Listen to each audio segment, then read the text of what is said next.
Eu cheguei a comentar, quem está começando hoje, eu não vou poder fazer o que eu fiz aula passada, pegar os nomes, saber como é um pouquinho da sua vida.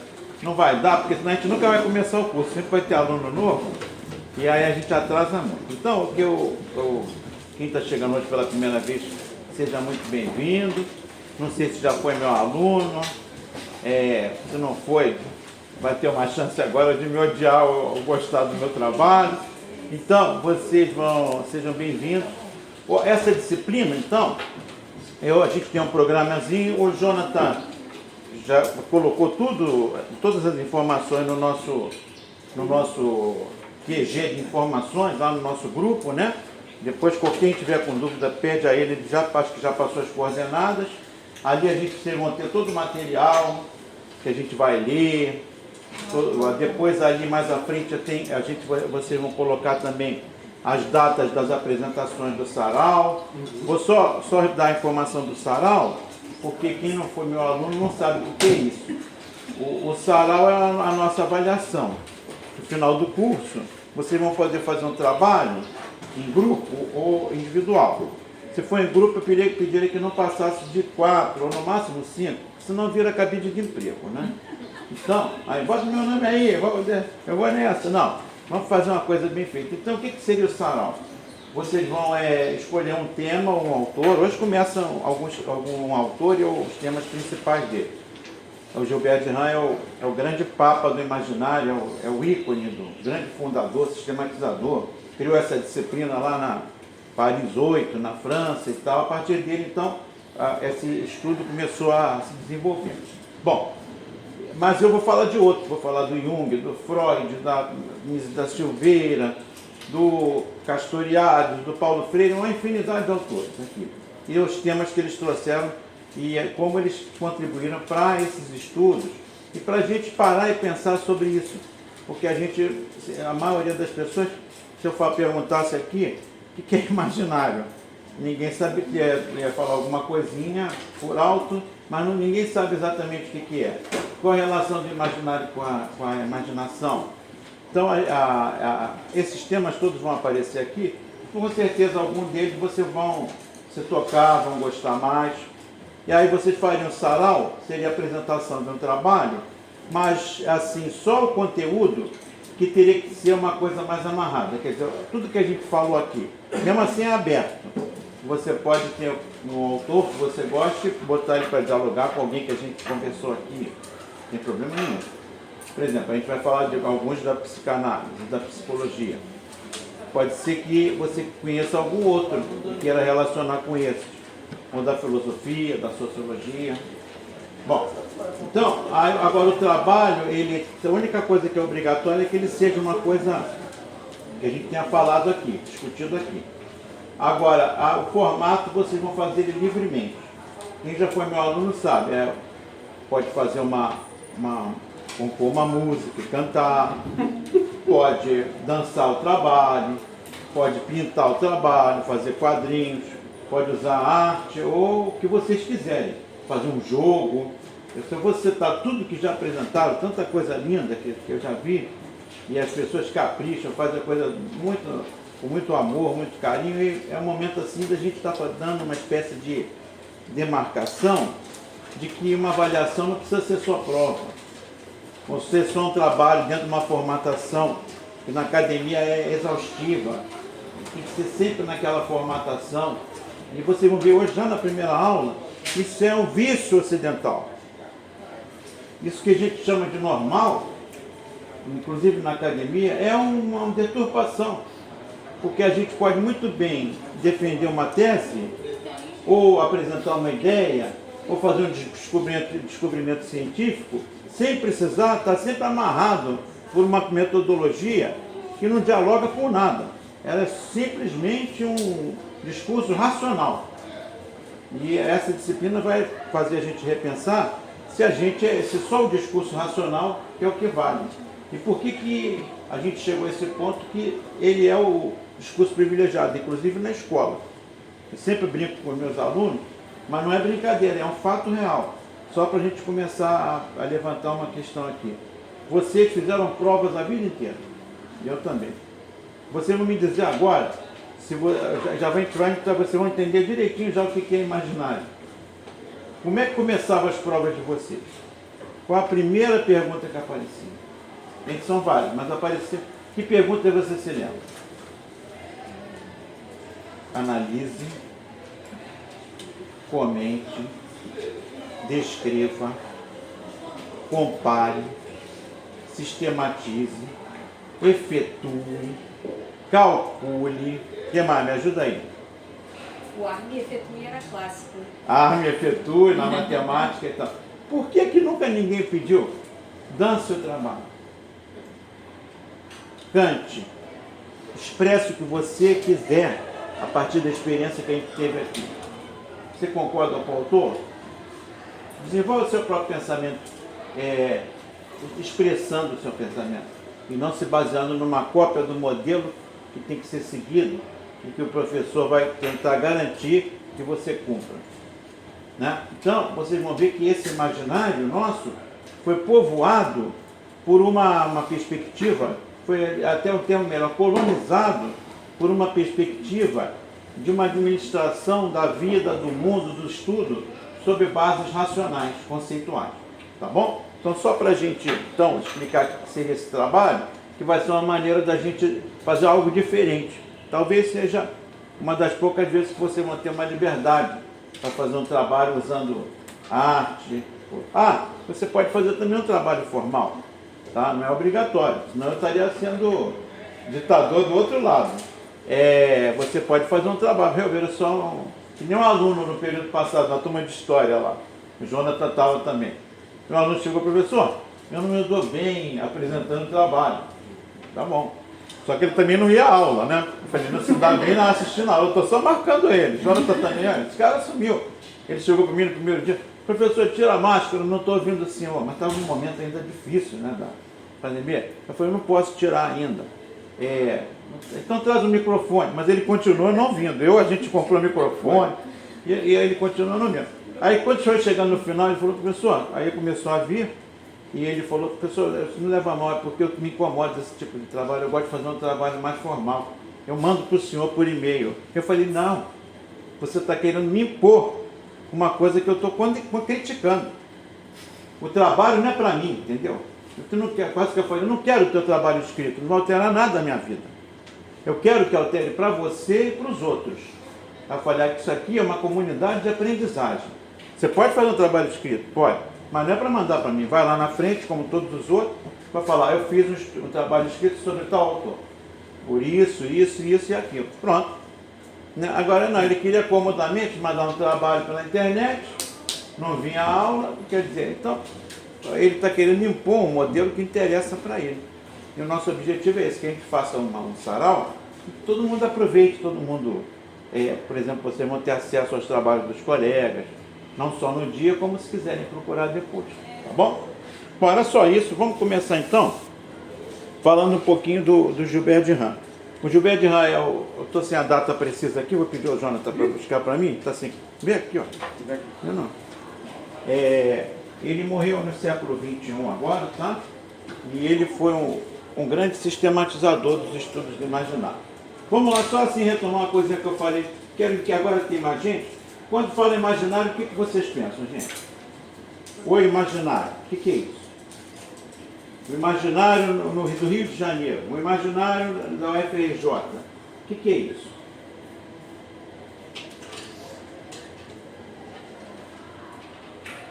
O imaginário ocidental. O que você imagina? O que você pensa? Pode arriscar. Vamos ver. Nunca tinha pensado sobre isso, essa palavra, mas já tinha ouvido, né? Raramente também, né? O imaginário é o seguinte, é o conjunto de concepções e percepções que estão presentes numa instituição, numa cidade, num país, né? É o conjunto das diversas linhas de pensamento. Oi? Achou? Então, 1921, 1921.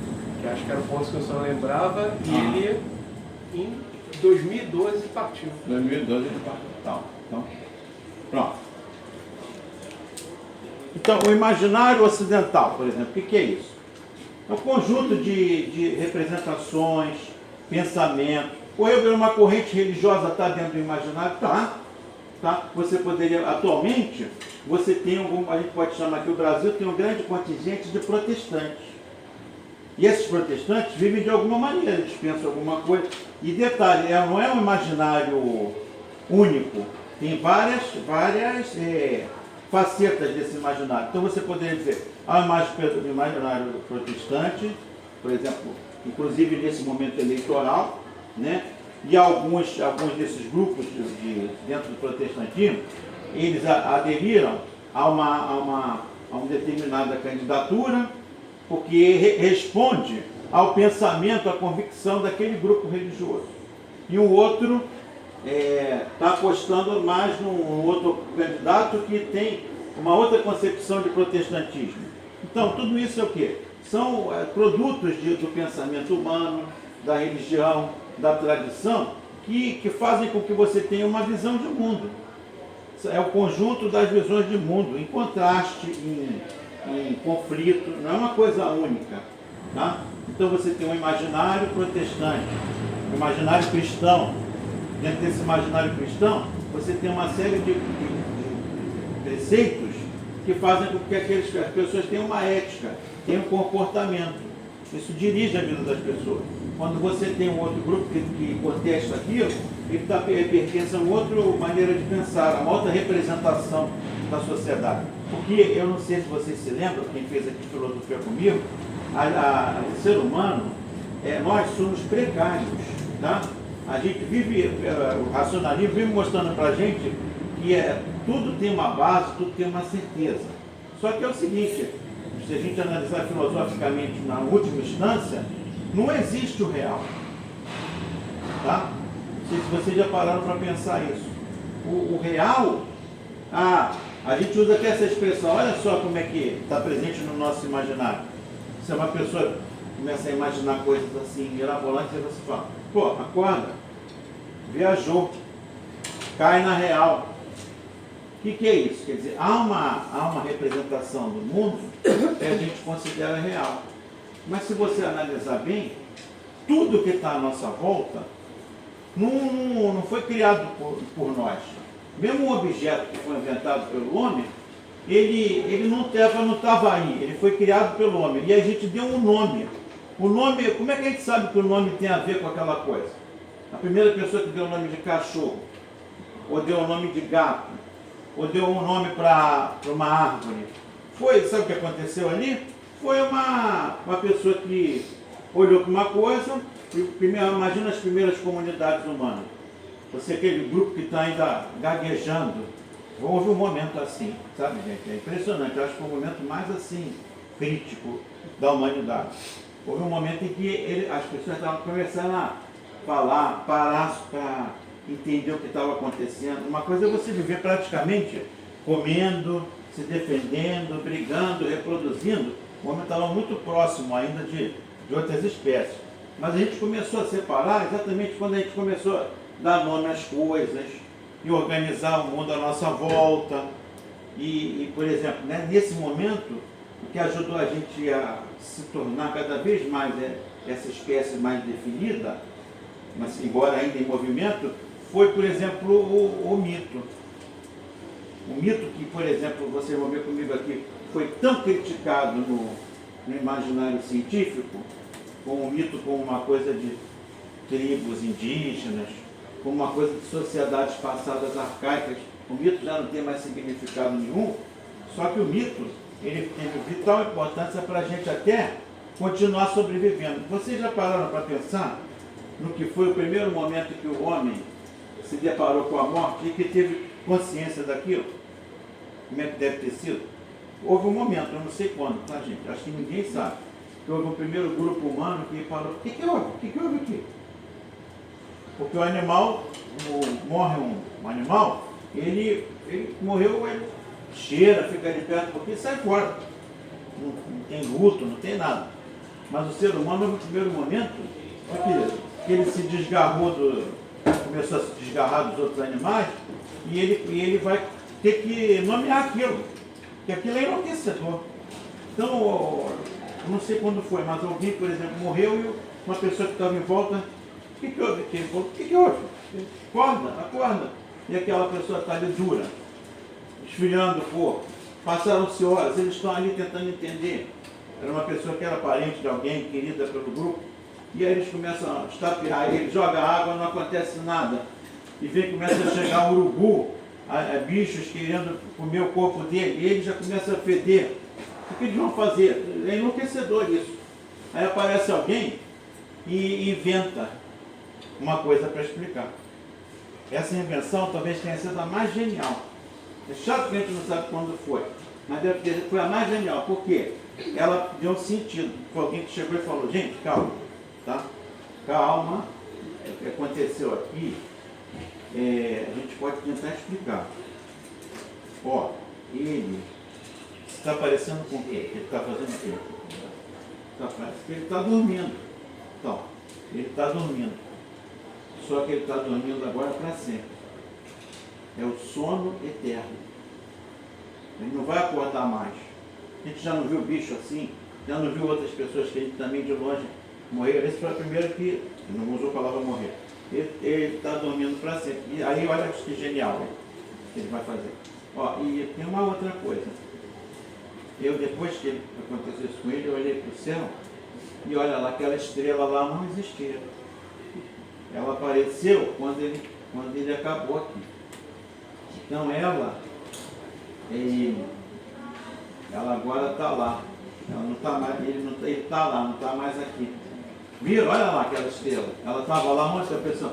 É mesmo se tivesse, é mesmo. Está querendo se agarrar em alguma coisa. E eu falei, mas isso é uma lorota, foi a primeira grande mentira.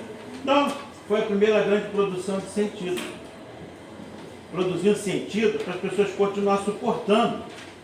Como acontece, por exemplo, com alguém que morreu afogado. O que veio, alguém explicou de repente? Não, sabe o que foi? Porque senão ninguém mais vai ter coragem de entrar na água. Alguém chegou e falou, sabe o que foi? Foi porque a gente não colocou flores para a deusa do mar.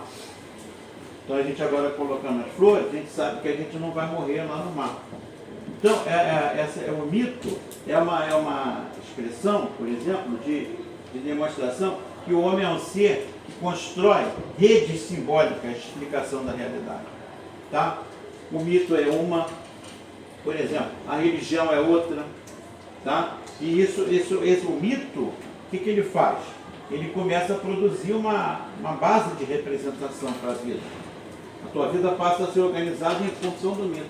Você pega a cultura grega, a mitologia grega, você pega as culturas tribais, né? Por exemplo.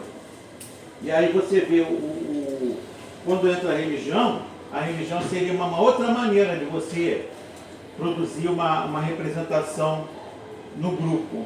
Agora, a religião tem o mito? Tem. A religião utiliza do mito como base também. Mas, qual é a nova forma de construir as imagens, as relações? Agora está calcada, por exemplo, numa figura teológica, na figura de um Deus. O mito ainda é muito marcado pelo politeísmo. A religião embora tenha religiões politeístas, mas ela trabalha mais no registro do monoteísmo.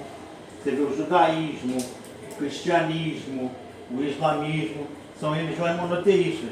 E elas então vão criar uma série de representações para explicar o fundamento último da vida da gente, que vai construir também o imaginário aí. Então você tem o mito, tem a religião, tem os conhecimentos produzidos pelo senso comum, que você, por exemplo, são pessoas que moram numa região que não tem médico. E quem é que vai atender as pessoas ali quando uma está doente? Se o médico mais próximo está 5, 6 horas, as pessoas vão recorrer a curandeiros, a mateiros ou a rezadeiras. E essas pessoas têm toda uma formulação de um processo de cura, de uma tentativa de você manter a saúde das outras. Claro que não é a medicina ainda, mas é uma maneira que a gente teve. Vocês pensam, por exemplo, como é que você acha que o Brasil cuidou da saúde dos brasileiros? em séculos, a gente está fazendo o bicentenário da independência agora, mas o Brasil já existia antes do chamado descobrimento. Olha a outra representação social. O Brasil foi descoberto, a independência, todos esses termos vêm atrelados a uma visão de que foi descoberto mesmo, que não foi uma invasão, que não foi chegar aqui e tomar as coisas de quem morava já aqui, né? Então vocês estão percebendo como é que as representações vão formando no imaginário. Continuando aqui, eu estava falando da religião. O senso comum, então, vai produzir toda uma relação de causa e efeito no dia a dia. Você, por exemplo, deve já ter feito algum de vocês simpatia, ou não, pelo menos ouviu. No rádio dá muita simpatia para arrumar uma namorada, simpatia para arrumar um emprego. Aí tem pessoas que fazem aquilo, né? Por exemplo, você vai à curandeira ou alguém e ele te dá uma planta e você bebe aquele chá, ou ele reza. Minha mãe me levava em rezadeira. Ela tinha uma amiga que era rezadeira. Se não der certo, ela levava no médico. Então, me lembro que uma vez a minha mãe estava com muita dor nas costas, ela falou, vamos lá, meu filho, comigo. Depois eu te levo para passear. E eu fui com ela, tinha meus 7, 8 anos. E aí ela chegou para a dona, chamava-se Dona Esterina, era uma curandeira. Ela falou, Dona Esterina, eu estou com muita dor nas costas. Ela, deixa eu ver o que é. Foi botando na mão e tal. Ela falou, isso aí é espinhala caída. Então a senhora vai fazer uma coisa que eu vou fazer agora. Eu tomo alguma coisa? Não, é aqui mesmo.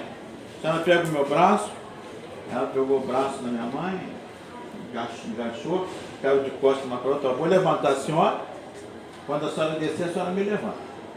A minha mãe subiu, e aí daqui a pouco ela desce, a dona Esterina desce e a minha mãe que sobe. Quando ela fez uma segunda vez nesse jogo, a minha mãe falou, nossa, passou. Caramba, muito obrigado, quanto ele devo? Não, não quero nada não, só uma reza por mim. E quando eu tinha cobreira, ela levava também e tal. Às vezes não dava certo, a gente ia no médico. Aí eu contei esse caso com uma turma de metodologia científica, que eu dava aula, pessoal de fisioterapia. E aí o pessoal de fisioterapia, um aluno chegou na minha mão, professor, essa mulher aí sabia das coisas. Isso é tração. Hoje em dia a gente, claro que faz com outra técnica e tal, mas ela não era boba não, viu?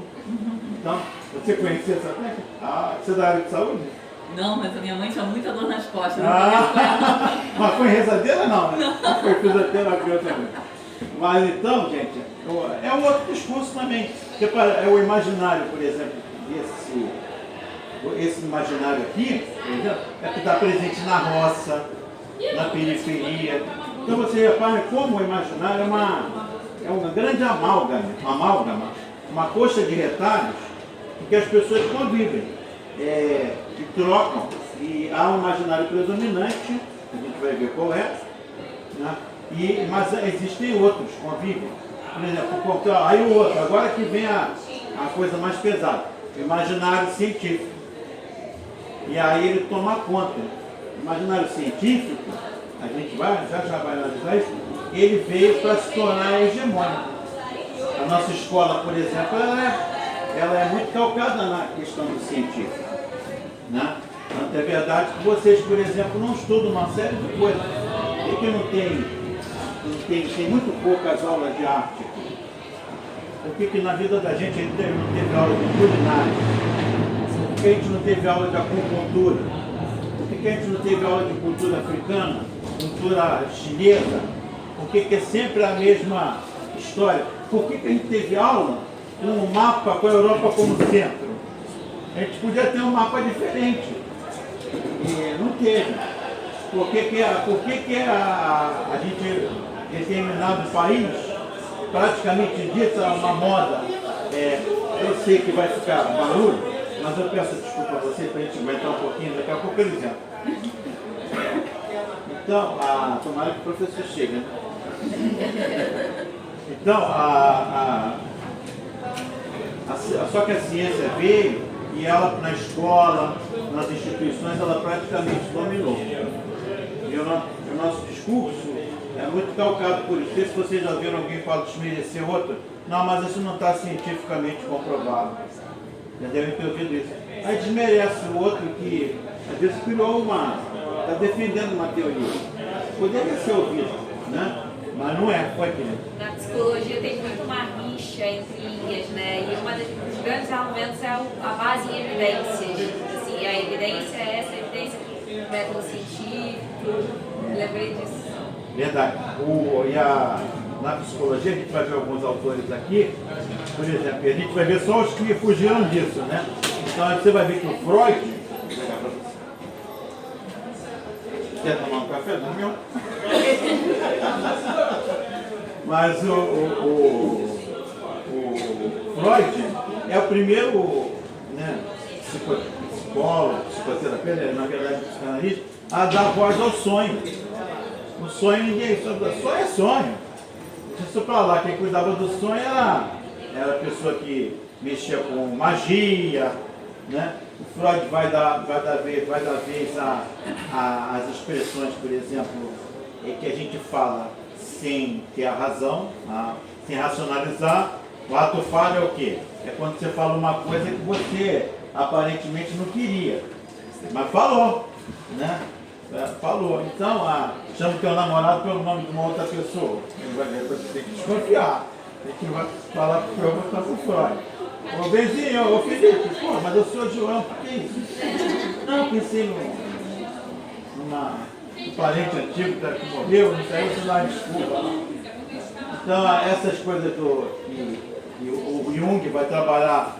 O Jung falou para a Nise da Silveira. A Nise da Silveira estava estudando esquizofrênico. E aí ela foi estudar com o Jung.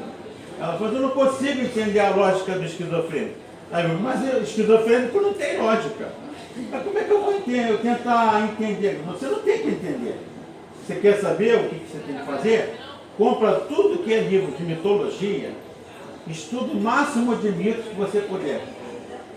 Porque aí vai te ajudar a entender as representações que ele está usando. Porque muita coisa que você vai encontrar no mito está presente ali nos sonhos daquela pessoa, na fala toda desconjuntada que ela tem. Tem mais alguém da psicologia ou só ela? Só ela, né? Porque senão eu ia perguntar se vocês, alguém mais conheceu esse autor, Jung. Mas tem também a Nise da Silveira, tem também, e a gente vai também fazer aqui o Joseph Campbell, tá? Eu coloquei tudo no programa para a gente fazer. Bom, então, tem o imaginário também que vem pela filosofia, né? Tem filosofia racionalista, tem uma filosofia mais voluntarista, ligada ao corpo, ligada ao desejo. Essa é comandada pelo Nietzsche, né? Então a gente vai ver também, vai ter uma aula sobre o Nietzsche e o imaginário. A gente faz uma crítica a esse imaginário cientificista, imaginário religioso, isso tudo a gente vai ver. Então eu queria saber de você, se deu para você ficar claro, o que seria o imaginário, né? Toda a soma dos pensamentos, representações presentes numa sociedade, num grupo, tá? E aí é que vem esse conceito que o Gilberto Renan desenvolveu nessa base, né? Eu vou falar das bases do imaginário já, e depois eu falo da desvalorização do imaginário ocidental. Para isso, uma outra pergunta. Vocês chegaram a entrar no nosso grupo lá? Vocês chegaram a ver, deu tempo de ler o texto ou ficou muito em cima? Se não deu, não tem problema, até melhor. Porque agora, como eu vou falar, vocês não vão sofrer tanto quando pegarem aquelas palavras iniciais ali, não? Vocês não estão acostumados com jargões. Então foi até bom assim. Se isso eu mandei inconscientemente muito tarde para vocês não lerem mesmo. Mas quem leu também não tem problema. Então, o que eu mandei para vocês ali? São os 2 primeiros textos desse livro aqui, ó. Deixa eu ver se eu trouxe ele aqui. Acho que eu trouxe.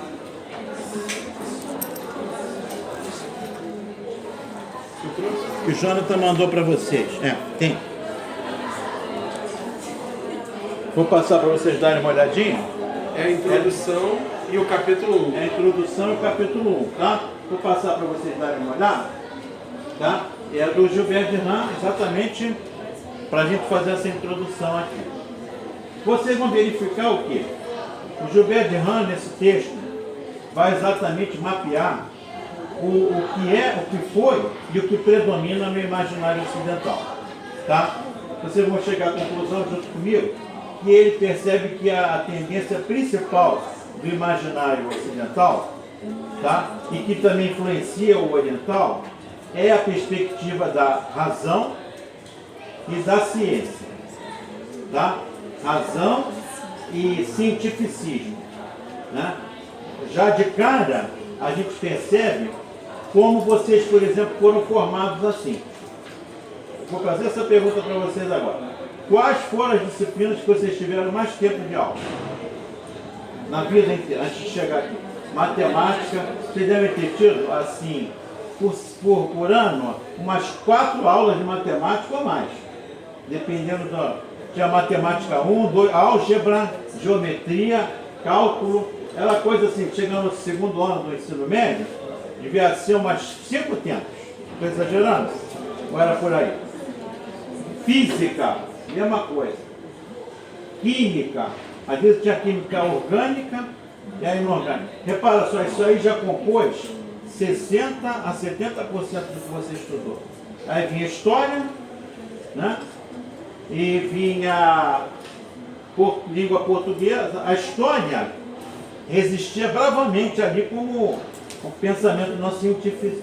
Se bem que tem historiador que achava que estava fazendo ciência também. Mas a história resistiu bravamente. Filosofia era uma miséria quando tinha um tempo de aula.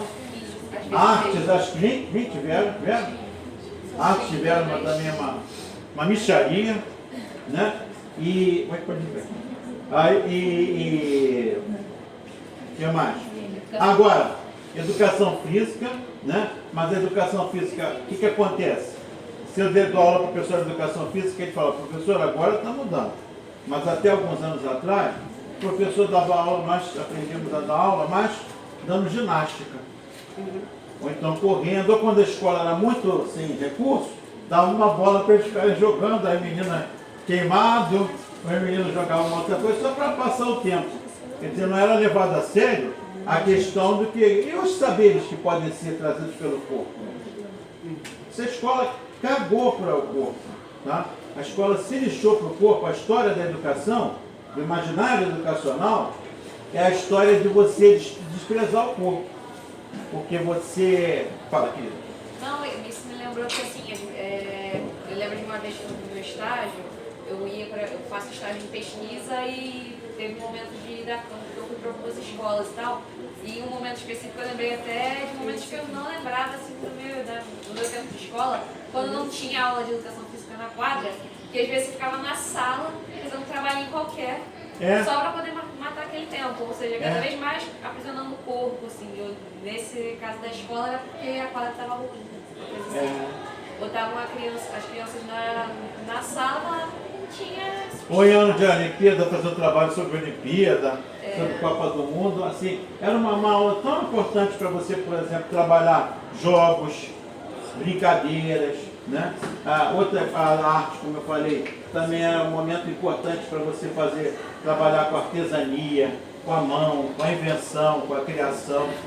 A culinária é você trabalhar com o gosto, o fazer, o alimento, né? Aquela alquimia dos alimentos, as misturas, o gosto, nada disso. Isso aí tudo foi deixado fora da escola.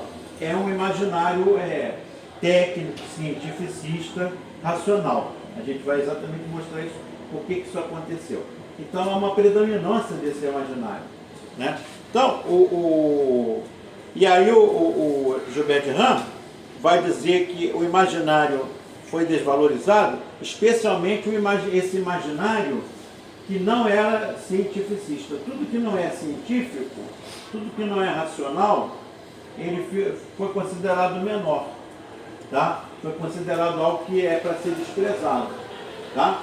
Então agora eu vou me aprofundar com isso agora com vocês, tá? Isso é só uma preparação.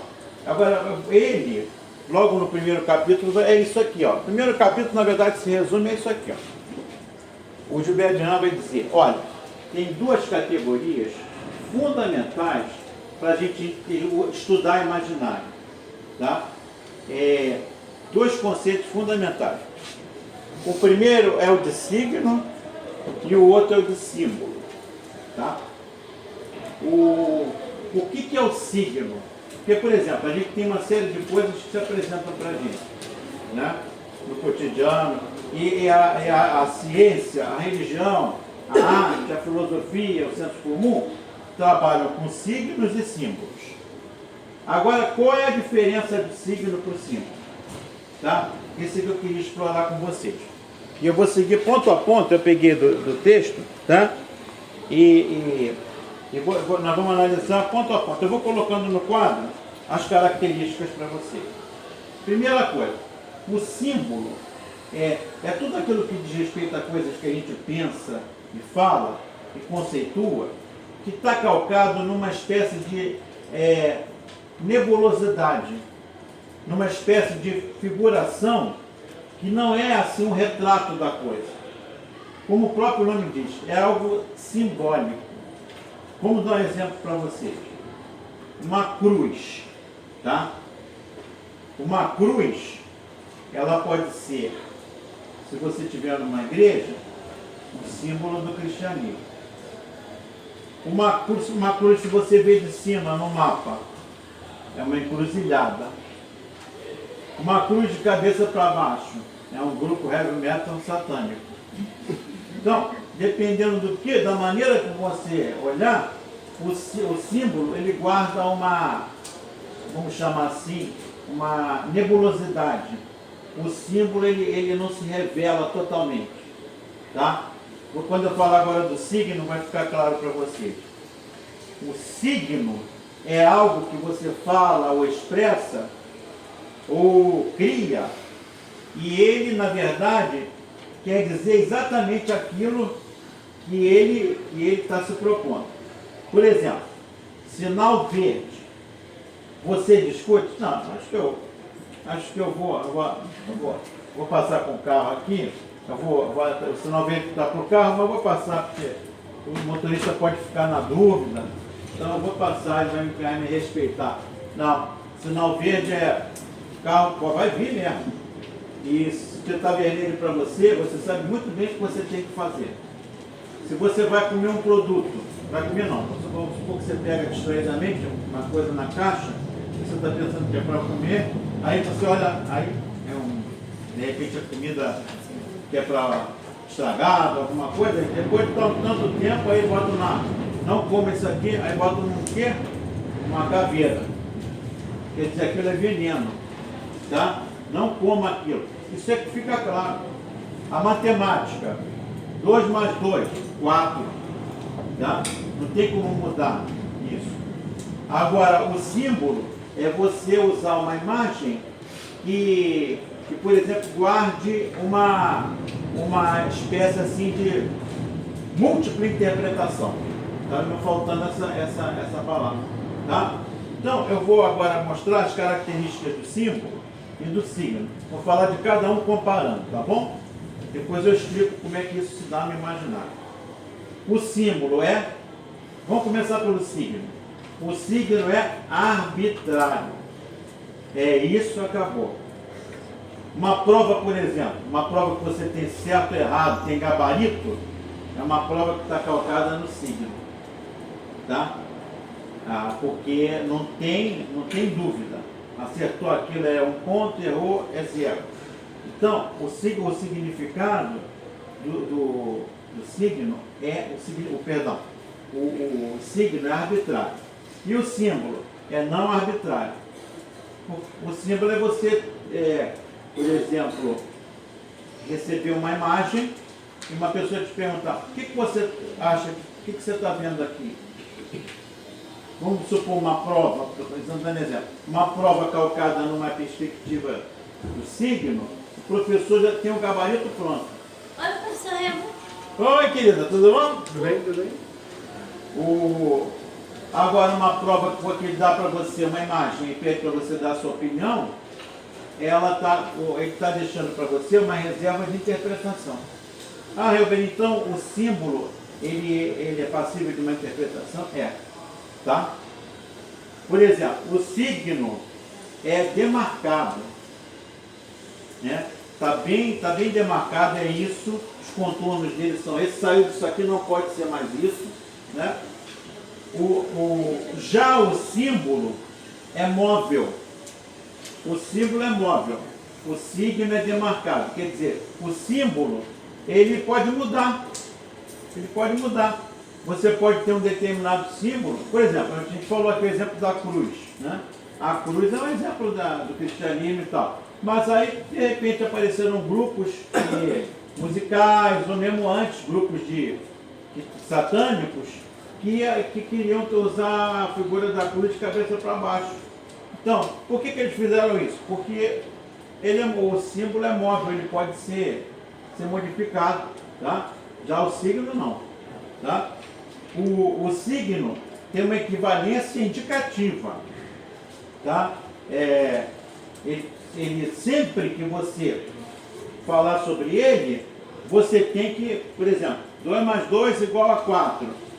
O 4 equivale a 2 mais 2. Tudo é checado, tudo é demonstrado, tudo é controlado, tá? O símbolo é uma epifania. Epifania, você vai ver esse termo muito em religião. Epifania é uma revelação. A maneira como aquela coisa se revela para você. Tem gente até que usa essa expressão epifania. Poxa, eu fui ver aquela peça de teatro, cara, eu saí dali sem chão. Essa foi a melhor peça da minha vida. Eu vou ver mais uma vez. Porque, cara, foi demais, eu saí dali sem chão. Quer dizer, ela foi uma epifania para você. Um filme, um show. Você sai dali tão marcado, tão assim mexido, que ela não foi só uma peça ou um show. Ela foi um momento de sacudiu, que provocou uma experiência que você nunca tinha vivido ainda. Então a epifania, agora no âmbito do signo, você não tem surpresa. O signo é sempre controlado, esperado, tá? Por isso que vocês devem estar percebendo que a ciência trabalha no regime do signo. Porque ela mede, ela controla, e você vê por que eu falei aqui, a gente já está dando para a gente perceber isso, por que a nossa escola é tão marcada pelo signo. Porque a escola é um espaço de controle. O professor, o inspetor, o padre. Só uma coisa, e também pode lembrar também, um exemplo próximo, e até contemporâneo, é a relação da própria suástica. Que a suástica no budismo, aí a gente entra na relação cultural. E aí pensando na relação de cultura como um elemento simbólico, também porque lá é uma relação de paz e prosperidade. Então, como você também tem a apropriação e a ressignificação também desse outro instrumento. Isso que é curioso, também é repensar os espaços de cultura. E quando esse espaço de cultura, isso que é a pergunta também, mestre, quando ele se torna um signo, também tem imposição também, não tem, mestre? Tem. Por exemplo, a cruz, a colocação do Jonathan é excelente. Porque dependendo de como você apropria o símbolo, você torna ele oficial, você pode transformar ele num signo. O nazismo, quando se apropria do signo que vem lá do Oriente, hoje a gente pensa no nazismo, pensa só esse símbolo da suástica, você só pensa associado ao Hitler, ao nazismo e tal. Porque ele continua sendo símbolo, mas ele foi apropriado de tal maneira que você só vê daquele jeito. Um exemplo aqui que me veio, não sei porquê, suástica eu lembrei. A bandeira nacional, o uniforme da seleção, estão sendo usados por uma determinada facção política aí. Não vou dizer quem que eu vou votar, tá? Mas estão sendo usados por uma facção política. Eu não estou entrando no mérito de quem está certo ou errado. Mas símbolo nacional, ele é de todos. Você usar e falar, esse é meu. Ninguém aqui desse outro grupo político disse que vai trocar o amarelo pelo vermelho. Quem está dizendo são grupos que tem. Repara como é que a gente entra no imaginário aqui. Né? A pessoa pode ter todo o direito de seguir, eu defendo isso, todas as matizes políticas e tal. Mas quando você começa a tentar dominar o signo e manipular o símbolo, e manipular de acordo com o seu interesse, está errado. O amarelo de todo mundo. Eu agora Vai ser difícil torcer para a seleção. Agora que eu já revelei que eu gosto. Vai ser difícil torcer para a seleção com essa camisa amarela. Meu Tem Deus. como. Tem que Eu comprar podia azul. comprar azul. Vamos ver se eles usam. Caia tem uma verdinha também, verde com um calção lá. Eu já vi até vermelho. Do Brasil? O pessoal inventa de tudo. Bom, então, pegando essa colocação do João, a gente percebe isso. As religiões se apropriam também. Por exemplo, o cristianismo, muito interessante. Se você é cristão aqui, sabe disso. Jesus Cristo, por mais que ele esteja associado à igreja, né, à igreja cristã, ele não fundou a igreja no período que ele viveu, não. Ele deixou uma ideia, uma concepção que depois os seguidores dele difundiram, né? Mas aí, de alguma forma, as primeiras comunidades de apóstolos, as primeiras comunidades cristãs, tentaram manter ainda um pouco essa maior liberdade. Mas quando, por exemplo, a Igreja Católica, lá no século III, ela se torna oficial no Império Romano, aí você tem uma série de modificações naquela prática que era mais livre. Então você cria toda uma hierarquia. Dali a pouco, depois de séculos, você vai ter coisas assim absurdas, como a Inquisição. Não, eu te perdoo, tá? Você, Jordano Bruno, falaram isso, Jordano Bruno. Você está perdoado. Aí o Jordano Bruno, eu posso ir então? Um filósofo, né, que era também religioso, ele só defendeu que não era a Terra que era o centro. O Sol era o centro, né, do universo.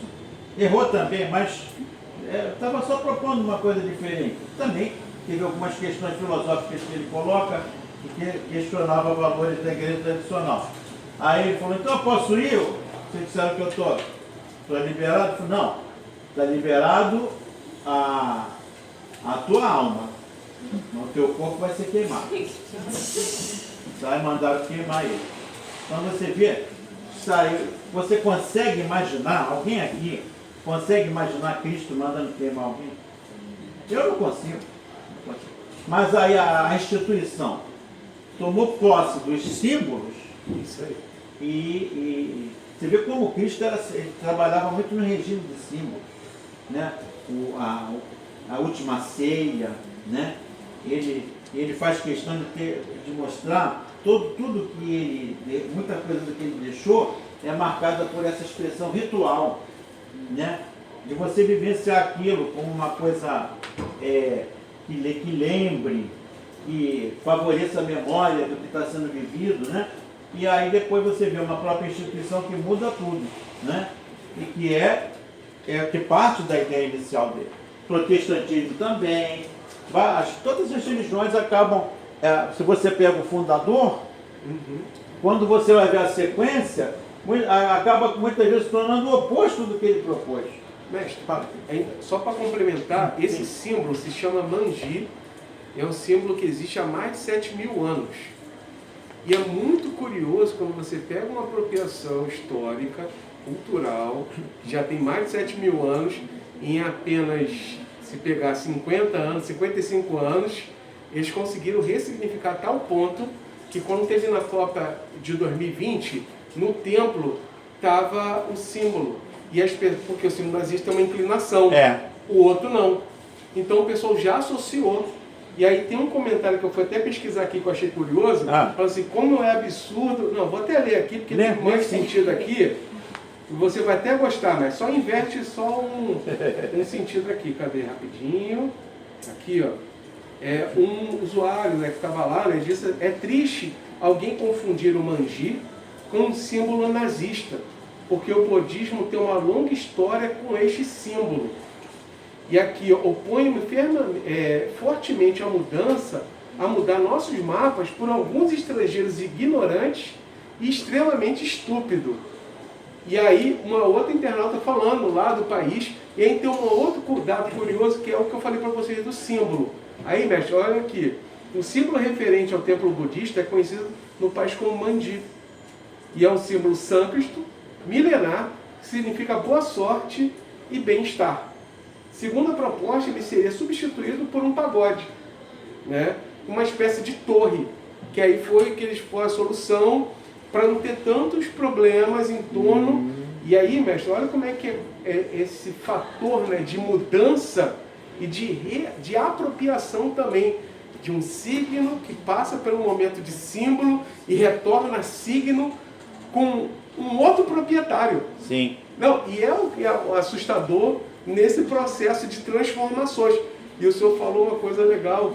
Pô, um símbolo de 7.000 anos e o cara se apropria em 45, que eu não vou entrar muito aqui, porque também tem a estrutura indo-ariana, que já é um outro debate sobre a questão do nazismo, que eles se viam como o supremo, que aí é o termo indo-ariano. E é por isso a apropriação do símbolo sânscrito. Mas aí já é uma outra questão, gente, mas cabe muito bem a como essas apropriações cruéis. Sim. Mestre, 7.000 anos, Modifica, cara. modifica, né? Sim. Modifica o espírito inicial da coisa. Bom, o símbolo também, eu estou dando vários exemplos que são os que ele dá, tá? Está na página 17. Quando gente, vocês entrarem no texto, aí vai ficar mais fácil para vocês. Ele vai dizer, o símbolo, um exemplo do que o símbolo também é epifania, é mistério, é que a multiplicidade de interpretação dele é a questão, por exemplo, o símbolo do fogo. A simbólica do fogo. Esse é um termo também muito usado no estudo de imaginário. A simbólica do fogo, a simbólica da água. Aí você vai ver como se usou esse elemento natural como símbolo para representar alguma coisa. Aí ele dá alguns exemplos aqui. Por exemplo, fogo como algo purificador. Deve ter visto textos assim. O fogo como castigo. Você vê a ideia do inferno, né? Vai queimar no fogo do inferno. Você vê algumas religiões que trabalham com essa... No judaísmo era chamado Geena, fogo, e no cristianismo, na tradição depois, vão chamar inferno, né? E tem no nosso jargão popular, tem o fogo também, é usado até como sentido sexual, né? Eu não sei se no meu tempo você usava uma expressão, aquela menina, aquele rapaz, desculpa, com licença, está com fogo no rabo. Isso é antigo. Já ouviram isso? Não. Você vê como é que é o imaginário? Isso aí daqui, que não sabe o que é imaginário ainda, pô. Senão eu tenho que me aposentar. Estou dando tanto exemplo. Né? Então, são aquelas imagens também que constroem a nossa maneira de falar, de representar e tal. Então você repara que o próprio fogo, o simbólico do fogo, ele varia. Deve ter outro já. A pessoa está com raiva, né? Ficou vermelho, com o rosto afogueado. Já vi expressões assim na literatura, né? Mão coçando é dinheiro, também tem esse negócio. Opa, isso é bom, hein? Mão coçando é dinheiro. É verdade. Então, agora no caso, eu estou dizendo assim, que o símbolo é uma epifania, né? Cabe 1000 interpretações. Mas o signo é adequado, ele tem um significado claro, explícito e o pensamento é direto. Tá? As coisas aqui estão se repetindo, mas só para ficar bem explicitado para vocês, que é como está no texto. Agora é o que eu acho principal, e que tem tudo a ver com a educação. O símbolo se carrega, se baseia na expressão. E o signo está calcado na explicação. Vou repetir, símbolo é a expressão, o signo é a explicação. Por que a expressão? Porque a expressão te dá margem a você interpretar. Né? Tem tudo a ver com o nosso trabalho final. Eu elegi o sarau. Aliás, eu nem perguntei a vocês, olha que autoritário. Vocês concordam com essa avaliação, turma que veio hoje, que é aquela hora passada? Que hora, né? Depois que já correu. Vocês concordam ou preferem fazer uma prova, um trabalho tradicional? Como é que vocês preferem? Está tudo bem? Pode ser o sarau mesmo? Também falando de prova, né? É a Rosa ou o Machado, né? Não, mas vocês fiquem à vontade. Bom, quem quiser escolher o Machado, tudo bem. Bom, então, a expressão é essa autonomia que você dá para cada um interpretar. Tá? E a explicação você já sabe. Para você explicar uma coisa, você tem que ter um encadeamento, uma racionalidade explicativa, e ela serve para controle também. A pessoa vai dizer se você cumpriu a missão de explicar aquilo da maneira correta. Vocês devem ter tido, agora começar a citar várias coisas de escola, tá? Vocês podem citar também. No imaginário escolar, principalmente da relação professor-aluno, tem uma autoridade absoluta do professor. E ele, muitas vezes, ele é tão autoritário e tão ciente de que ele é o centro do processo, Paulo Freire criticou muito isso, que ele chega a dizer, não, professor, mas eu fiz esse caminho, eu usei outra forma e não deu certo. Não, zero. Você não fez como eu ensinei. Você já viu o professor fazendo isso? Né? O mais bárbaro que eu vi foi uma vez eu estava na sala de professores e tinha uma professora de matemática, estava lá corrigindo as provas, e eu estava corrigindo meus trabalhos lá de filosofia, ensino médio, né? Aí chegou um aluno, professora, eu podia falar com a senhora? Aí ela falou, não, aqui é a sala dos professores, isso não é hora de você, isso não é hora de você, vontade, filho, vontade. Isso não é hora de você entrar aqui não. E até o outro professor falou, não, por mim não tem problema não, tranquilo. Aí professora, se a senhora der uma olhada na minha prova, eu ainda tenho tempo de recorrer e eu não fico nem reprovado, nem em recuperação, eu passo. Por causa de meio ponto eu fiquei. Aí eu até falei, vê aí, pô, dá uma olhada ali. Ela, não, eu vou ver sim. Aí ele entrou, ela estava com a cara de uma vontade. Ela olhou, aí falou, professor, deixa eu só falar uma coisa. A senhora viu, eu fiz eram 3 páginas de uma equação que ele fez, 3 páginas, e ele errou no final na troca de sinal. Ele falou, professor, eu fiz tudo certinho. Aí eu fiquei olhando, curioso. Aí ela, é zero. Professora, mas é todo o meu trabalho. O problema é seu. Essa desatenção aqui, meu filho, preste atenção, ela tem uma responsabilidade profissional. O que ela vai falar? Aí, se fosse uma ponte, a ponte caía. Eu tenho compromisso com a matemática. Eu fiquei assim, quase que eu fui vomitar. Nenhuma ética. Ela trocou as bolas totalmente. Aí eu estava dando uma aula no fundão de matemática, ele falou, professor, nossa, essa colega aí é uma ditadora, né? Aí ele mesmo falou, professor, nós aqui da matemática mudamos muito essa perspectiva, porque, veja bem, quem tem que ter responsabilidade do cálculo é o engenheiro, é o arquiteto. Um aluno está só fazendo uma prova, ela esqueceu que aquilo é só uma prova. E pior, com aquilo ali, ela atrapalhou a vida dele.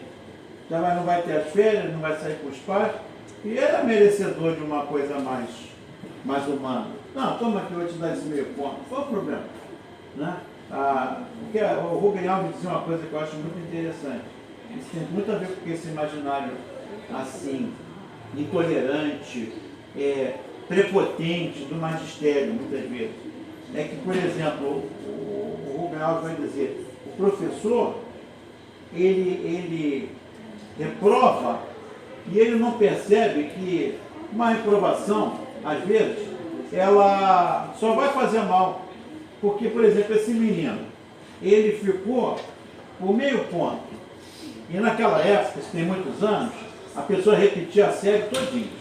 Não tinha recuperação, não tinha mais nada. Se ficasse reprovado, aí ele ia fazer de novo, ele estava no primeiro ano, ele ia fazer o primeiro ano do ensino médio, todinho de novo. Todas as matérias que ele passou e essa que ele não passou por meio ponto. É muito desagradável. Vocês acham que ninguém passou por isso aqui não, né? Já.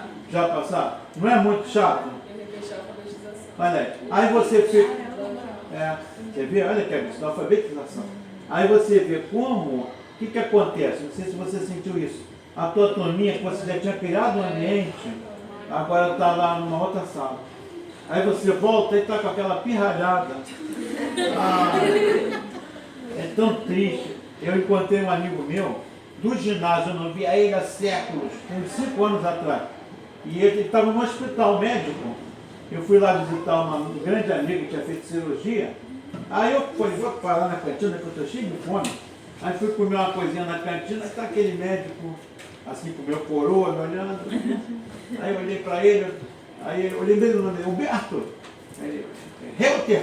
Aí ele não sabia, mas meu nome é difícil. Aí a gente, pô, legal, a gente se abraçou e tal. Aí ficamos comendo junto, ele é hospital médico. Já há muitos anos ele falou, Reuter, você se lembra? Aí ele lembrou logo de uma coisa, você vê como é que isso marca, né? Você se lembra que eu fui reprovado na sexta-feira? Eu não lembrava mais. Ele é que lembra, né? Eu falei, peraí, eu olhei, é verdade. Ele falou, eu depois saí na 7ª. Eu falei, eu não te vi mais mesmo. Aí ele, é porque eu não aguentei. Aí eu lembrei, você tinha uma namoradinha que continuava na nossa turma. Ele falou, pois é. Aí a gente se encontrava depois no recreio, eu ficava com ela e ela comentando da turma. E ele ficou exatamente por uma questão também de matemática. Então, você vê como é um imaginário assim, autoritário e perverso que ainda está dentro que ainda persiste no magistério. E o Rubem Alves dá um exemplo lindo, ele fala, uma coisa tão burra, que é a mesma coisa que você chegasse e você contrata um pedreiro para fazer uma obra, e você fala, ó, você vai fazer 4 pilastras, tá? Nessa semana, porque aí depois eu te explico o que é para fazer. Aí o cara faz. Chega na sexta-feira, ele te entrega 3 pilastras e meia. Aí você chega, não, então eu não vou te pagar, você vai destruir tudo, e na segunda você começa a fazer as 4 de novo. Se não seria uma coisa idiota, maluca, da mesma forma a gente faz isso com o aluno. Porque o mais importante, isso aí hoje está mudando, construtivismo e outras correntes, vocês são pedagogas, daqui a pouquinho vão estar exatamente levando uma visão diferente. Às vezes a turma estar junto é melhor. É melhor do que, mesmo que você não está sabendo tanto, mas você uma hora vai saber. E o mais importante da escola é a pessoa querer ir, querer encontrar com os amigos. Tem que falar assim, eu ouvi a pessoa falar, fulano vem aqui só para comer merenda. Eu falo, cara, dá graças a Deus, porque esse menino ainda tem algum gosto por vir na escola. Eu não sei se vocês viram aquele documentário, Pro Dia Nascer Feliz, tem um dos meninos que é um capeta, e os professores botam ele para fora e tal. Aí o repórter vê ele depois do almoço, de tarde lá, aí o repórter, já acabou o almoço, você já comeu, por que tu não foi embora? Não. Você não diz que não gosta da escola, briga com tudo que é professor? Não, exatamente. É porque eu só posso continuar na escola se eu estiver participando de algum grupo cultural aqui. E eu na verdade, aconteceu o contrário. Eu só estou assistindo aula porque eu quero ficar para o grupo cultural. Aí aparece ele num grupo afro, na bateria, dançando e fazendo coreografia. Você vê a alegria dele, o entusiasmo, a paixão dele está ali. E às vezes os professores deviam achar que ele era um Zé Ninguém, né? Mas ele estava se realizando ali. A escola era para isso também. Muita gente fala erradamente, tudo esse é imaginário apodrecido, tradicional da escola. Que a escola tem que ser para você aprender aqueles saberes que são os mais importantes. Não, às vezes você ali está formando amizades para a vida inteira. Só isso já vale muito, gente. Ou você ali encontra um professor ou uma professora que vai ser teu amigo para a vida inteira, vai ser uma referência para você. Então, essa perspectiva ainda está muito calcada na ideia da explicação, do certo, do errado, que vem muito pelo regime do signo. Tá? O símbolo abre-se ao mito, o símbolo abre-se ao novo, ao poético. O símbolo é mais dialogal. O signo não. O signo não só não aceita o mito, como ele domestica o mito. Ele, quando usa o mito, ele usa o mito para alguma propaganda, para alguma coisa que ele vai utilizar pragmaticamente. Tá? O símbolo está calcado também na imagem. O símbolo pensa por imagens. Né? O Nietzsche, a gente vai ter uma aula sobre ele fala muito isso. Por que pensar é sempre eu proferir um pensamento racional? Será que uma poesia não me faz pensar? E aí, se vocês verem, deve ter poesias que vocês já viram, que mexem tanto com você. Porra, cara, esse cara disse o que eu penso. E ele disse poeticamente, né? Você viu isso em vários poetas. Eu tenho minhas preferências, Fernando Pessoa, Mário Quintana, Manuel de Barros. Eu leio eles, pelo amor de Deus, cara, esse cara disse tudo, sabe? Então, o pensamento não é só aquela coisa formulada dentro do preceito racional, com princípio, meio e fim. O cinema é pensamento, o teatro é pensamento, uma pintura é pensamento, te faz pensar, uma poesia. Então, o símbolo, e você vê que a arte trabalha muito com o simbólico, né? Você não tem, por exemplo, na arte, uma coisa que expressa que a arte coloca muito esse valor que ela dá ao simbólico, que não tem sentido você perguntar o que o autor quis dizer com isso, né? E ter a resposta certa. Nos vestibulares antigos, olha só de novo o imaginário nosso calcado lá no signo, aparecia um poema do poeta e perguntavam o que ele quis dizer com isso. Aí vinha múltipla escolha. E tem um caso famoso do Drummond, e o Drummond ainda estava vivo, aí caiu uma poesia dele. E aí foi uma polêmica no vestibular, porque alguns disseram que era a letra A e a B, e aí perguntaram ao Drummond, até no jornal hoje à tarde, né? Porque eu revi isso, um colega me mandou do YouTube. Aí perguntaram ao Drummond, o que o senhor quis dizer com essa poesia? Qual é a letra que está certa? Eu quero lá saber de diabo de letra. Isso é poesia, meu filho. Poesia não quer, ela quer dizer o que você quiser.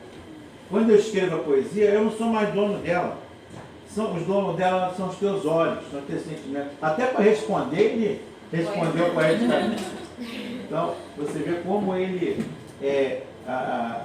na poesia tem pensamento, né? E você vê como é que o nosso currículo, ele ao não permitir essas práticas de você trabalhar por um outro viés, mais livre, mais metafórico, simbólico, você perde muita coisa. O signo é não contraditório, não tem contradição, ele é todo amarradinho. O símbolo, ele tem contradição. Ele uma hora é uma coisa, outra hora é outra, para ele poder ir se reinventando. Tá? O símbolo é ambiguidade. Qual o problema? Mas o signo tem que ser unívoco, coerente, né? Para finalizar, o símbolo é uma metalinguagem. O que é metalinguagem?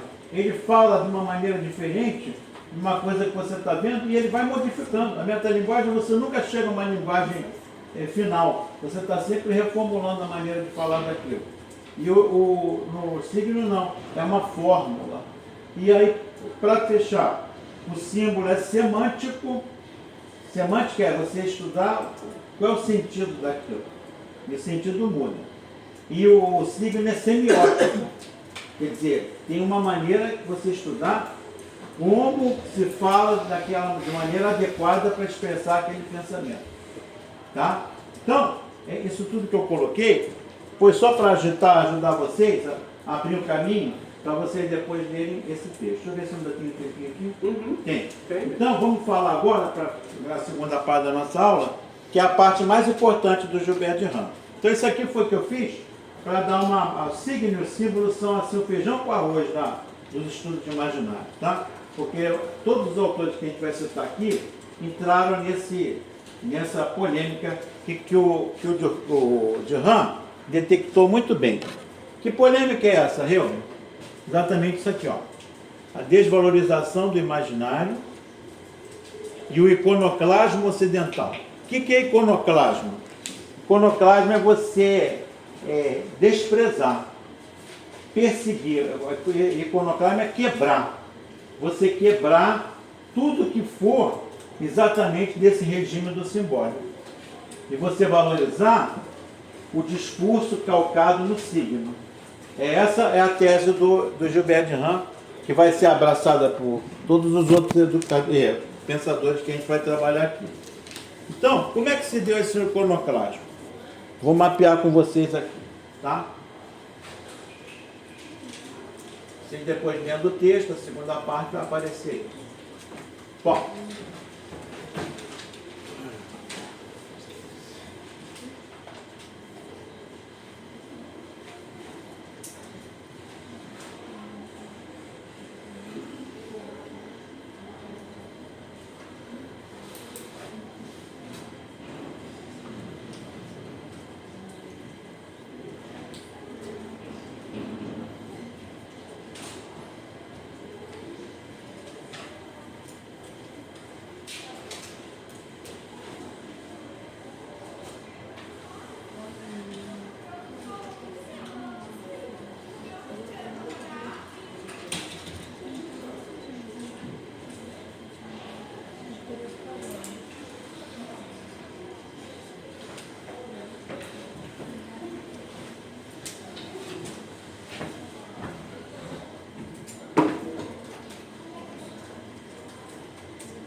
então o que vai acontecer aqui?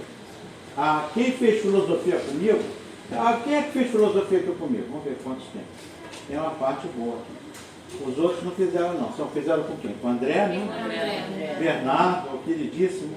Mais alguém? Se for Bernardo, quem mais? Só o Bernardo? Então todo mundo é Bernadette aqui. André também. E o Andrezinho também. Tá bom, tá jóia. Estão muito bem entregues. São meus filhotes aqui. Mas fui da banca de concurso dos dois. Mas então, isso aqui dá ser professor velho, né? Todo mundo que entra é filho dele. Mas então, vamos lá.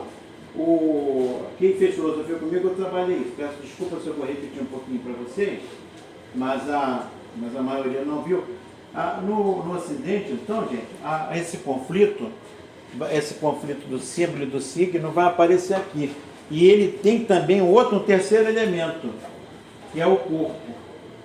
O corpo vai entrar também nessa discussão, porque o corpo vai ser disputado como algo mais importante que a alma, em alguns momentos, e outros como a alma mais importante que o corpo. Eu estou falando aqui, gente, do Ocidente. Porque se você vai para as culturas orientais, ou você vai para as culturas assim do hemisfério sul, né? Você pega, por exemplo, a filosofia africana e as religiões africanas, o corpo é algo importantíssimo. Tanto que em alguns rituais, você tem o morto, né? O espírito, passa pelo teu corpo e tem toda uma apresentação ali, há uma valorização, não há essa dicotomia corpo e alma. Mas aqui não, a gente está falando do ocidental, né? E a gente vai ver como é que se deu essa quebra aqui, né? Que ele vai chamar de iconoclasmo. Iconoclasmo, então, como se deu essa repressão ao simbólico, como se deu essa repressão também por tabela ao corpo. Tudo começa, eu não coloquei aqui, mas vou colocar aqui do lado, na própria filosofia. O conflito entre Heráclito e Parmênides. Foi o primeiro fla-flu da história da filosofia. Heráclito e Parmênides. Heráclito, a gente está falando aqui, gente, século 300 a.C., tá? O Heráclito, a filosofia, não queria que vocês pensassem aqui que eu estou querendo fazer uma apresentação assim, evolucionista. Primeiro vem o mito, depois vem a filosofia. Não, o mito está aqui hoje, vai bem obrigado, a filosofia está aqui, a religião está todo mundo aqui. E eu estou mais é que ficar tudo aí para a gente poder explorar o máximo cada uma delas. Não precisa ter contradição nem nada. Carnaval, por exemplo, tem elemento mitológico, a religião de alguma forma tem também, na ciência não tem, mas a ciência tem outras contribuições. Então a gente só ganha quando não se fecha, não fecha as nossas portas para outros saberes. Não quer dizer que você vá aderir, mas pelo menos respeitar outras formas de interpretar e viver a realidade. Desde que não te agridam, né? Você não se sinta agredido, forçado, violentado, deixa sobreviver e daquela maneira quem quiser. Bom, mas voltando aqui. Então, a Grécia, ela tinha predominantemente nesse período o discurso mítico, que fundamentava tudo, a educação, a política. Vocês já devem ter ouvido falar na Ilíada, na Odisseia. A Ilíada e a Odisseia era um material didático nas escolas para as crianças. Porque as crianças estudavam, as poucas crianças que estudavam, que era só a elite grega, né? Você vai ver que elas estudavam esses mitos da Grécia para fundamentar a formação delas como artesãos, como poetas, como militares, seja lá o que fosse, mas era um pequeno extrato, né? A Grécia era uma democracia, mas uma democracia que tinha escravos, uma democracia que 80% da população era de escravos, que eram pessoas trazidas de outros países que foram dominados pela Grécia de então. Então, era uma democracia totalmente diferente do que a gente imagina hoje, né? Então, quem estudava era uma pequena parte da população. E o que regia tudo era o mito. E o mito, vocês sabem, como eu acabei de colocar, é importantíssimo, que ele dá um sentido. Você tem um mito que relata a morte, outro mito que relata porque eu nasci, qual o Deus que está envolvido naquilo outro. E tudo funciona bem. Você vai numa comunidade tribal, tudo funciona bem ali. O que atrapalha é quando entra a gente e começa a desmitificar algo que para eles é sagrado, e a gente vai lá e começa a levar os nossos valores e impõe as culturas tribais. Então, na Grécia nasce a filosofia. Já aí século, também nesse período, entre 3 e 6, vai ser o nascimento da filosofia. E aí você vai ver que aparecem alguns filósofos chamados pré-socráticos, que o Nietzsche vai preferir chamar de filósofos trágicos. Porque quando você fala pré-socrático, dá a ideia, pré é o quê? Pré é alguém que ainda não é o príncipe, não é o filé mignon. Antigamente tinha o pré-primário. Agora mudou, agora a educação é infantil, como é que é? É infantil e as séries iniciais. Antigamente, antes das séries iniciais, era o pré-primário. Então os professores se sentiam mal, eu sou pré-primário, quer dizer, eu sou uma professora mesmo, eu ganhava menos também.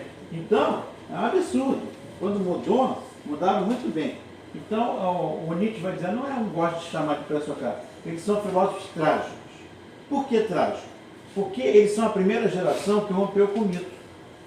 Então, o Tales, que é o primeiro dele, vai dizer, gente, eu respeito o mito e tal, mas essa história de Zeus, de Poseidon, de Hércules, eu não quero saber de nada disso.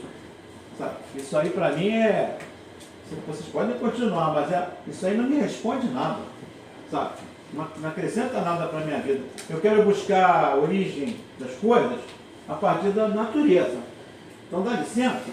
Aí começou a olhar para a natureza, ele se fixou no mar, começou a achar que dali poderia ter. E é trágico por isso. Você imagina alguém que abandona todas as explicações a respeito da morte, destino, tudo. Você fica sem chão. Foram muito corajosos, por isso que o Nietzsche chamou ele de trágico.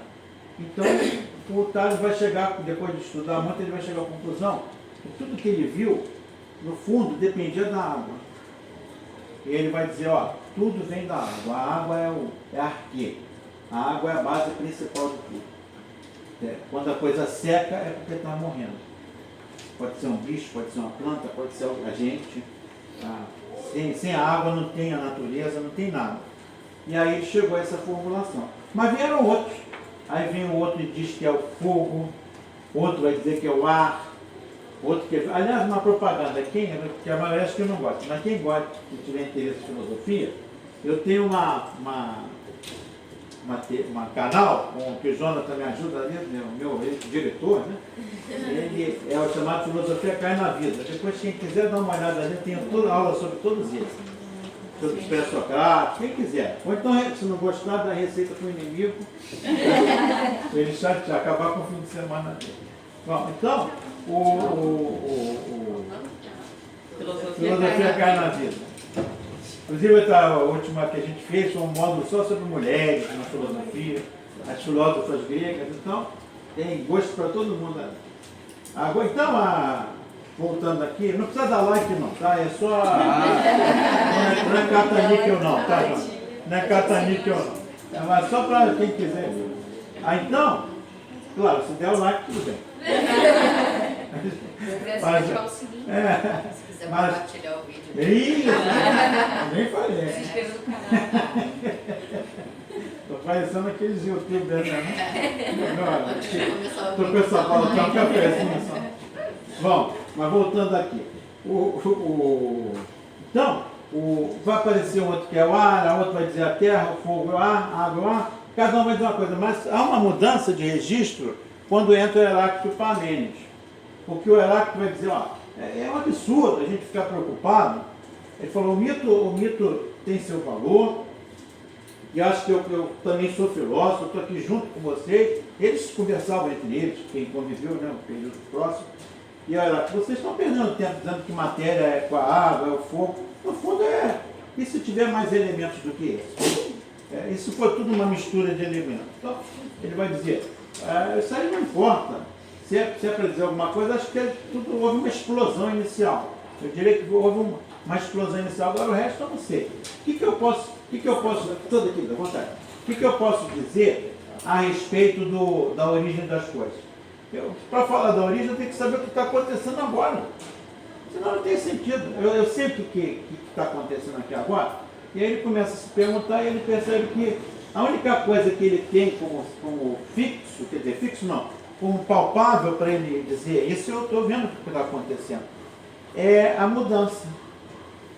Ele fala, a única coisa que eu vejo que está presente em tudo é a mudança. Então, a pessoa nasceu, está ficando mais velha, vai morrer. Acontece isso, tudo muda, tudo não tem. Aí ele vai dizer, nesse mundo nada é, tudo está em movimento. E ele vai dizer uma frase famosa, nenhum homem toma banho 2 vezes no mesmo rio. Por quê? Porque se ele tomar um banho e ele sair aqui para tomar um cafezinho e tal, quando ele voltar, a água já não é a mesma, ela foi embora, e ele mesmo já mudou, já engoliu um café, um sanduíche, e também ele tomou um sol, ele está voltando diferente para a água. Né? E aí ele vai dizer, então, não há, a mudança está presente o tempo todo. Tem até uma música da MPB que expressa isso muito bem. Eu acho que o autor, eu pensava que ele tinha se inspirado nele, mas não se inspirou não. É o Nelson Mota e o Lulu Santos compuseram uma música como uma onda. Nada do que foi será de novo do jeito que já foi um dia. Tudo passa, tudo sempre passará. A vida vem em ondas como o mar, no indo e vindo infinito.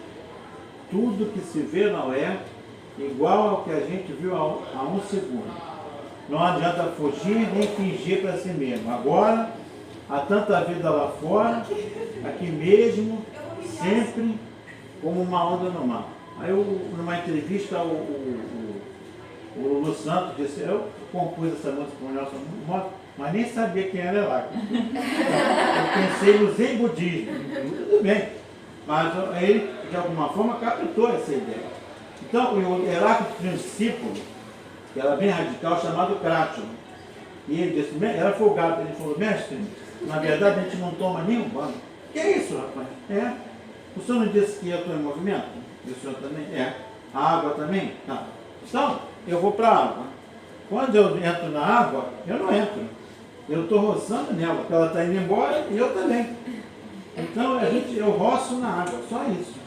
Eu não entro na água, aí o Heráclito, olha, realmente você me pegou agora. Mas olha, fica na tua, e para explicar a minha, vai ser um sufoco. Aí ficou ele, hoje em dia a tese do Cátilo voltou, está firme na discussão contemporânea. Mas voltando aqui, então essa ideia do movimento gerou uma mudança de paradigma na filosofia. Porque vem logo, aí que vem. Repara, o Heráclito, vocês conseguem visualizar que o Heráclito está mais para o campo do simbólico? Da mudança, eu não posso dar um congelar uma coisa dando um nome, mas tinha que vir logo no campo do signo, que é o Parmênides. O Parmênides vai dizer, não, Heráclito, veja bem, a gente toma banho sim, toma banho 2 vezes sim. Eu fui lá primeiro, certo?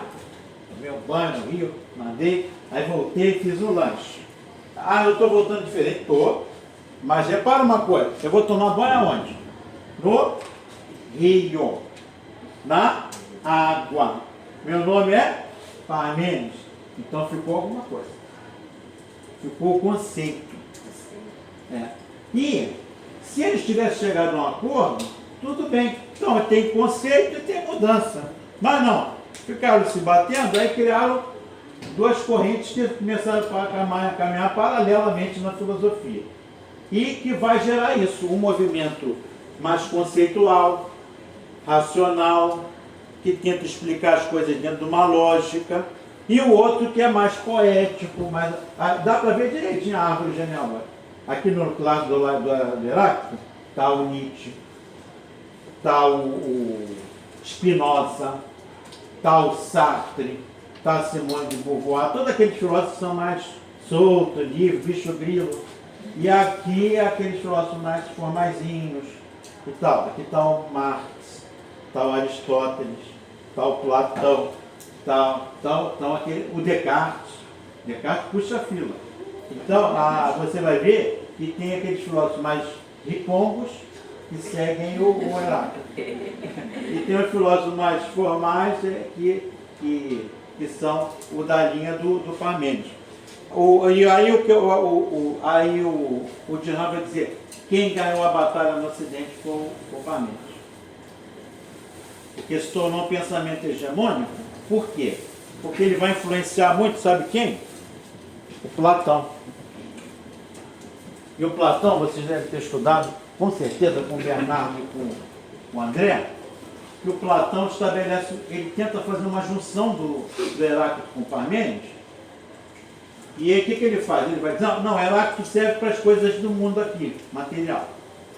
Então, no dia a dia, eu sei que eu vou morrer, eu sei que eu nunca vou chegar ao conhecimento perfeito, eu comi uma coisa, daqui a pouco eu estou com fome, eu estou apaixonado por uma pessoa e ela por mim, daqui a pouco um dos dois desiste, ou os dois desistem ao mesmo tempo, aí separa, aí isso e aquilo, os meus filhos estão crianças, daqui a pouco estão adultos. Então, aqui tudo bem, era.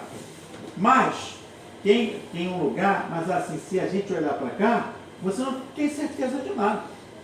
Então a gente precisa recorrer, tem um lugar que é um fundamento para tudo que está aqui. E ele vai dizer um plano espiritual. O mundo se divide em 2 mundos, o mundo sensível e esse nosso aqui do dia a dia. Mas há um plano espiritual de onde a gente veio.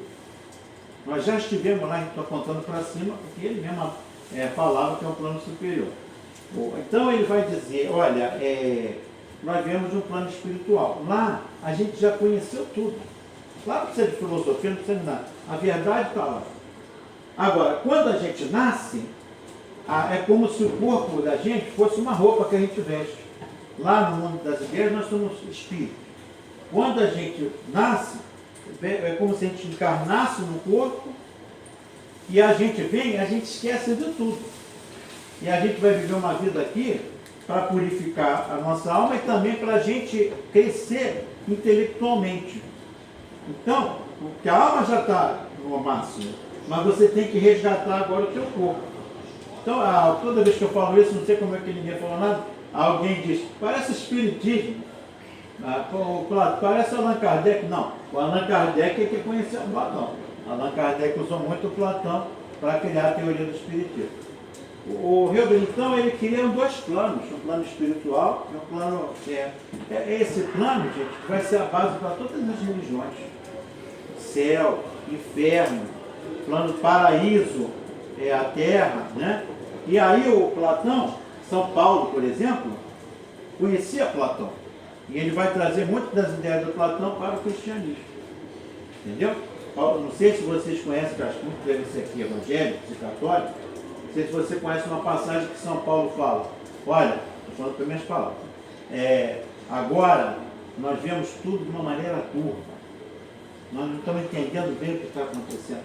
Mas vai chegar, porque nós estamos num plano material. Mas vai chegar um dia que nós vamos ver a verdade face a face. Então, aquela ideia de que é um plano espiritual. Isso ele pega do Platão.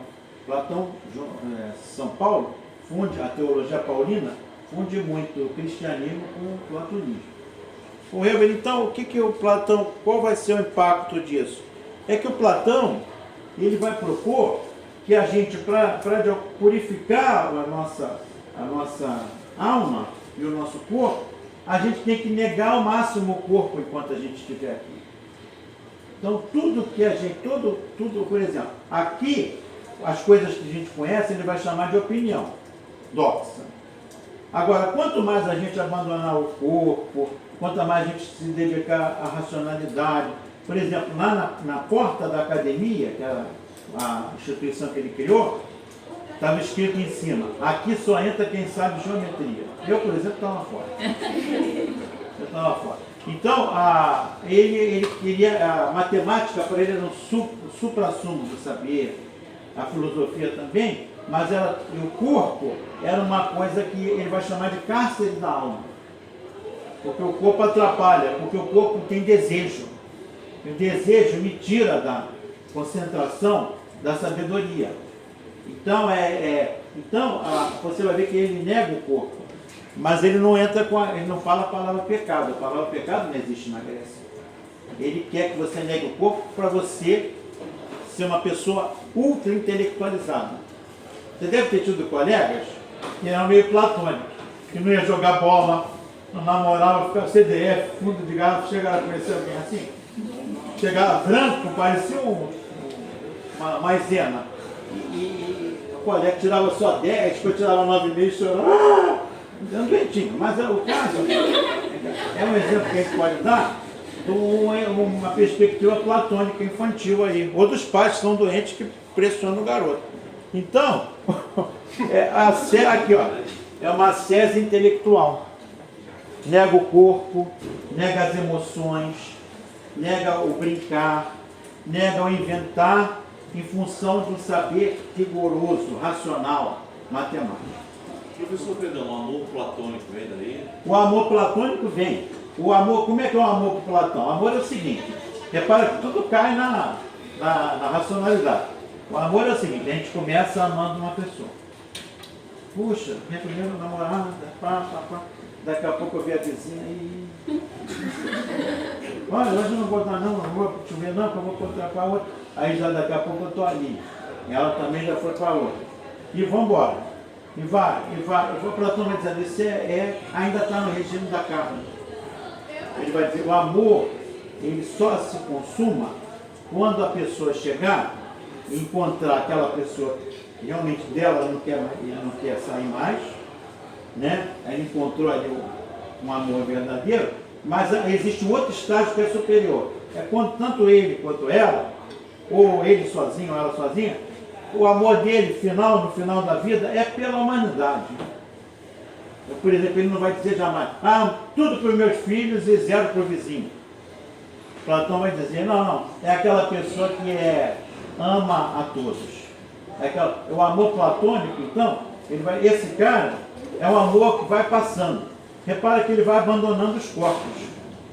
Começou com vários paixões, né? Depois ele vai chegando e encaminha para, essa foi meu marco aqui, ou esse, né? Meu mar, não consigo ver mais ninguém. Eu nem sei se chega a esse ponto, mas ele relata aí. Você tem uma pessoa ali que você acha que resolveu a questão. E a partir dali a tua preocupação mais é com o mundo, com a vida, com o bem, tá? Então esse que é o amor platônico, é uma escadinha, negando cada vez mais o excesso de amores, né? Tinha outro filósofo, Epicuro, que propõe o contrário. Não, quanto mais amor, melhor. Aí que você vai chegar à sabedoria. Você vai chegar... Então, na filosofia você tem as diversas tendências. Mas o Epicuro não vai ser tão badalado quanto o Platão. Então, só para acelerar aqui. A ascese intelectual, por quê? Nega o corpo para você atingir uma maturidade, uma inteligência teórica, racional, perfeita. O que isso tem a ver com o imaginário? Olha, o rumo da educação vai mudar. Agora, a cultura grega, que era muito corporal, vai abandonar. Inclusive, os jogos vão começar a entrar em decadência, a dança, vai entrar um outro modelo de cultura na Grécia, que é mais intelectualizada e abandona as experiências da emoção, do corpo, da própria arte, tá? E que vai sofrer uma outra, esse inconsciente mais criativo, simbólico, festivo, carnavalizado, ele vai sofrer uma outra paulada com o cristianismo. Mas detalhe, não é o cristianismo de Cristo. Eu faço sempre essa distinção. O Cristo, como filósofo, foi uma pessoa extremamente libertária. Tá? Porque ele, por exemplo, toda a vida dele foi consagrada para a comunhão, para a partilha de bens. Você vê várias passagens dele, ele não admite a discriminação, seja de um povo diferente, a mulher Felícia, ou as mulheres em geral, que na apedrejar a pecadora. E você vê que o tempo todo ele está em conflito com as estruturas de signo. E ele é muito simbólico, muito afirmador da vida. Só para fechar, para exemplificar, o primeiro atribuído milagre a ele transformou o quê? Vinho em água? Não, água e vinho. Tá? E ele frequentava muitas festas, ele está presente em atividades. Criança adorava, tem 3 ou 4 passagens que mostram os apóstolos tirando as crianças de perto dele. E ele chama que deixa as crianças. A gente tem que ser igual a elas. Pergunta para pedagogas aqui, pedagogo. Vocês já viram criança ficar perto de um cara chato? Não. É ruim. Eu ainda fico. Você ainda fica com educação lá? Está ótimo, seu papo. Criança não. Vai merda, ele sai. A criança não tem conversa. Então, 4 vezes ele está com as crianças em volta, devia ser muito legal. Né? Então, agora, a igreja, a tradição depois, a instituição romana, mais pesada, aí ela entrou com a questão da moral. Pecado, o inferno. Aí você vê que o corpo, a emoção, o inconsciente, a criação, a arte, começaram a ser administradas. Se antes era pela razão, agora é pela moral. Entendeu? Correu, nossa, então é uma paulada atrás da outra. E aí a outra que vem é com o Descartes, que vocês devem ter conhecido já. E o Descartes, no século XVII, vai propor o discurso do método científico. E ele vai dizer, precisamos negar, penso, logo existo, né? Quer dizer, a coisa mais importante no homem é o pensamento, é a racionalidade, é a matemática, é o controle, a expressão de sistematização da vida.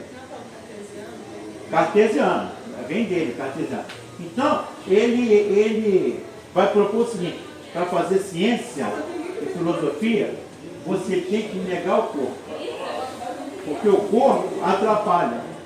Então quando eu olho, por exemplo, vamos dar um exemplo, ele dá esse exemplo. Quando eu passo o dedo aqui nessa mesa, igual de vocês, você passar o dedo, você diz o que? É lisa. Agora, se você chegar com um instrumento óptico e olhar aqui, ela tem uma verdadeira montanha do lado da outra. Porque não é liso. É porque o meu tato não é capaz de perceber o grau de rugosidade dessa mesa. Então ele vai dizer, não pode, isso não é ciência. Tem que ter um aparelho que mostre que essa mesa é o gosto. O meu dedo atrapalha. E ele vai dizer, a ciência tem que ter método, tem que ter um rigor. E ele cria toda a base do método científico. E a ciência passa a ser, a partir de Descartes, predominante no aparelho educacional. Repara que a arte vai sendo jogada também de lado. Se você vê como é que isso chegou até o nosso imaginário educacional, escolar, na nossa, hoje em dia, com aquela preferência que a gente tem por essas disciplinas matemáticas, olha o nome, olha que nome presunçoso, ciências exatas, não é exata. Nada que é humano é exato. Não, mas 2 mais 2 é 4. Tá, perfeito. Mas alguém já viu 2 por aí? Eu já tomei um cafezinho com 4. Mentira. Não, 4 é uma invenção. E é uma invenção, mais ainda, cultural. Porque tem cultura que não conta como a gente, tá vendo? Você vai ter determinadas tribos, eles contam até 10, por exemplo. Tem aqui, mas são ignorantes, não conseguem entender que é matemática. Não. É porque é prático para eles. Uma tribo, por exemplo.